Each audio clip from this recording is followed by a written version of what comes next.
Today, we are learning one of the most powerful and forcing tactical weapons in chess, which is the double check. If you miss this, you lose games. If you see this, you win them. Watch carefully. Hi, I'm Aniket, an Arena International Master. This is episode 5 of our chess tactics series. In the previous episodes, we covered pins, squares, forks, and discover attacks. Today, we take discover attacks one step further. We are talking about a double check. And before we start, comment below if you have a favorite tactical motive which you want me to cover next. I might take your idea for the future episode.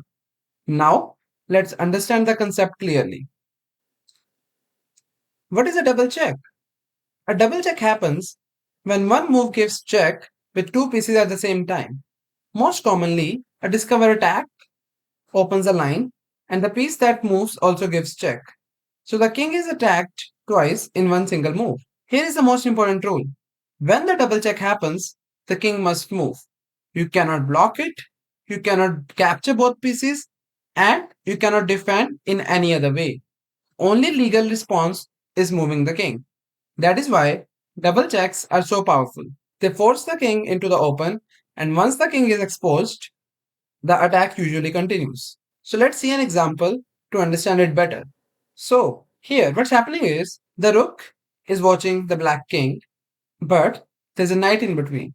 So what we are going to do is we are simply going to move the knight to b6, which will be a simple double check to the black king.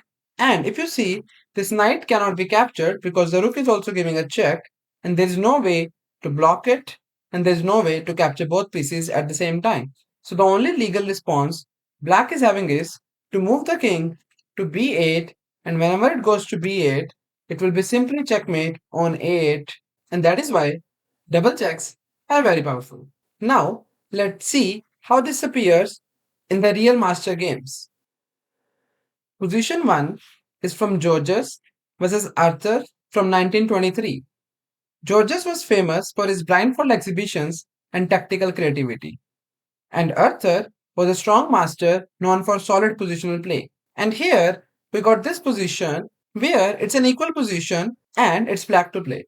And here black should be playing queen d5, just offering a trade of the queens and continue the game. But here black did a blunder and he captured the pawn on a2. So pause your video here and find the best move for white.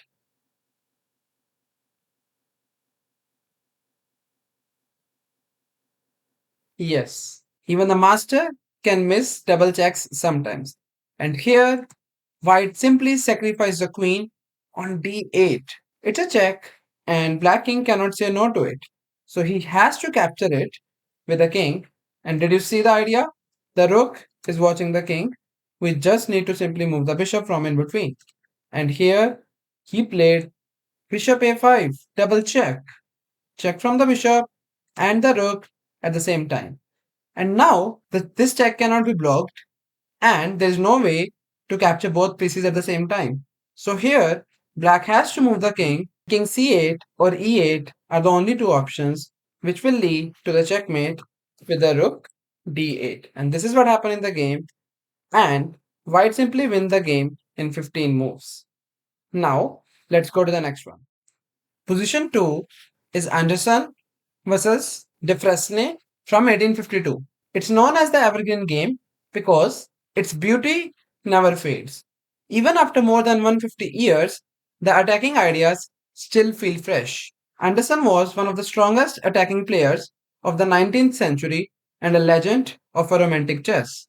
Jean was a respected master and a chess author. So here we got this position where it's almost equal for a computer but not for humans. And here black played rook g8, pinning the pawn to the king, and his idea is queen is about to capture the knight on f3. And here Anderson played a simple move which is rook a d1. He said, if you want to take the knight with the queen, be my guest. And here black should play queen h3. The idea is he wants to checkmate, and whenever the white will stop the checkmate by playing bishop f1, he'll simply play queen f5 and he will simply win the pawn. And if there's no pawn, black can stop the white's attack. But here, he didn't play queen h3. He simply captured the knight with the queen and played queen takes f3, which is simply a blunder. Pause your video here and find the best move for white.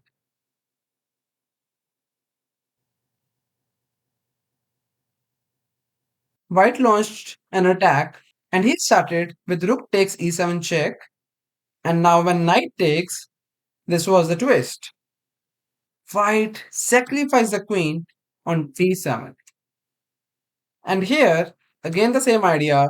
If king will not capture it, and if king wants to go to f8, it will be simply checkmate in one, queen takes e7. So here, he has to capture the queen, and now the fun starts.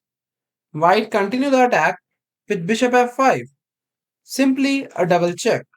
And now, king has to move, and king is having not too many options, and he got king e8, and here, white played bishop d7 check, and again the same idea. King moved to f8 and bishop takes e7, simply checkmate with the bishops and a pawn. And now you can see why it's known as Evergreen Game.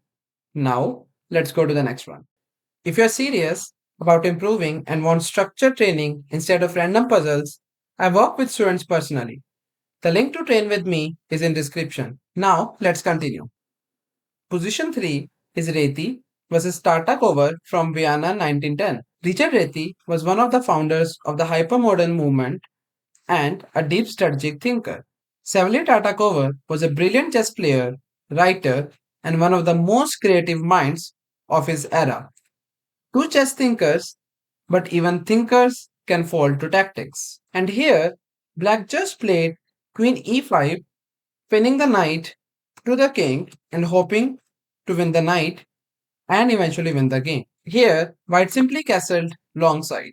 And in this position, black should be playing bishop e7 followed by castle and black can continue the game. But unfortunately, black thinks there's a free knight on e4 and he simply captured the knight with a knight.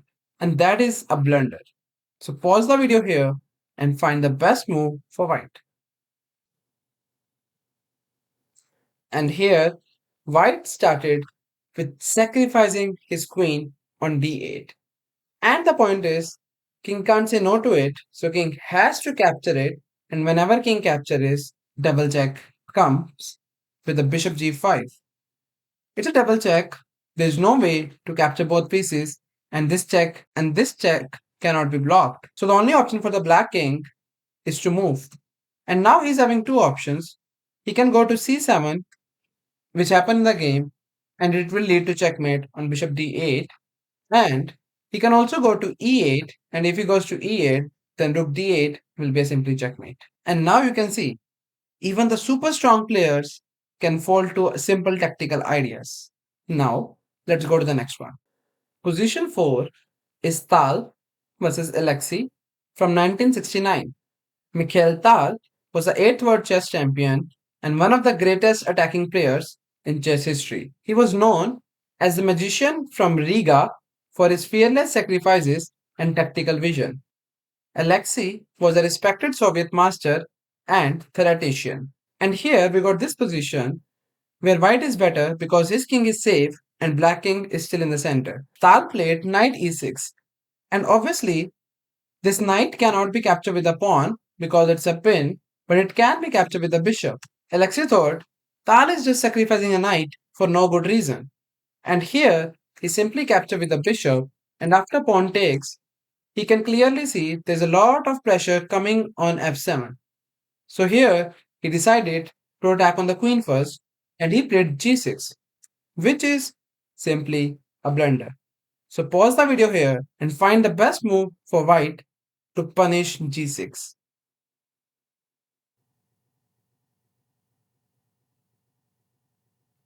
And in this position, Tal played queen takes e5, sacrificing a queen for a knight. And when Alexei captured it back, Tal played e takes f7 check. And here, Alexei resigned. He can clearly see what he has missed, and now there's no going back. The point is, black cannot play king f8 because of bishop h6 a checkmate. So that is why he has to play king d7, and now the fun starts. Tal would have continued the game with bishop f5 check, and that's not a check, that's a double check. And when king goes to c6, there's a bishop e4 check, and now if you see, king is having only one option, which is knight d5. He has to give up a knight, and after bishop takes d5, king has to go again on d file, which will lead to check with the rook whenever the bishop moves. So king will go to d7, and here he will simply win the rook. And after king e6, the bishop d5 check, and all the same things. And now, when Tal would have given him a chance to go back on the 8th rank, the fun starts. There's a queen, and after rook takes, king b7, and bishop d5 check. And if you see, king is having no square to move, and here he has to give up a queen, and white is having two bishops, two rooks, completely winning position. That is why white simply resigned the game in this position. Now, let's go to the next one. Position 5 is James versus Milorad from Caustic Memorial 1983. Milorad was a strong tactical player active in international competition. James was one of the top American players of the 1970s and 80s and represented the United States in multiple Olympiads. And here we got this position where black is clearly better because of white's weak king and black's attack. And here he started with knight e4. And the idea is this knight cannot be captured because of queen g4 check, which will lead to checkmate. So that is why he played queen c1, not accepting it. And after queen f5, he captures this pawn, which is a blunder. And here, black continued with bishop takes e5. He did the last blunder of the game, which is knight d2. So pause your video here and find the way to punish white.